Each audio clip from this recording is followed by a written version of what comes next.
کیا اس بار 60,000 سے زائد پاکستانیوں کا حج خطرے میں ہے؟ پاکستان میں اس سال حج کا کوٹا تقریباً 1,80,000 افراد تھا، جس میں تقریباً نصف کو سرکاری حج اسکیم اور باقیوں کو پرائیویٹ حج آرگنائزرز نے اس مذہبی فریضے کی ادائیگی کروانا تھی۔ لیکن وزارت مذہبی امور کی جاری کردہ پریس ریلیز کے مطابق اس برس پرائیویٹ حج کے تحت صرف 23,620 افراد ہی سعودی عرب جا پائیں گے، جبکہ باقی تقریباً 67,000 افراد نہیں جا سکیں گے۔ اب تک اتنی بڑی تعداد کے نہ جانے کی وجوہات کا ذکر نہیں کیا گیا، تو آخر پاکستان میں پرائیویٹ حج کرنے والوں کا کوٹا کم کیوں کیا گیا؟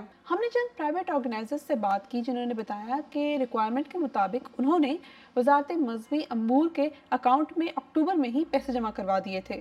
جنوری میں یہ پیسے واپس ان کے اکاؤنٹ میں آئے اور کہا گیا کہ وہ اپنی ضروری خریداری کر لیں، مگر یہ نہیں بتایا گیا کہ اس عمل کو مکمل کرنے کی آخری تاریخ 14 فروری ہے۔ اس رقم سے حج آرگنائزرز حج کے لیے جانے والے لوگوں کے لیے مکہ اور مدینہ میں عمارتوں کا انتظام، ہوٹلوں کے پیسے، زون کی خریداری، ویزوں کے لیے درخواستیں دیتے ہیں۔ حج آرگنائزرز سب پریشان ہیں کیونکہ مختلف مسائل جن میں ڈالر کی پاکستان سے باہر منتقلی پر پابندی، وقت کی کمی اور دیگر وجوہات کی بنا پر ڈیڈ لائن تک یہ خریداری مکمل نہیں کی جا سکی۔ اس وجہ سے اب آدھے سے زیادہ افراد کے حج خطرے میں ہیں۔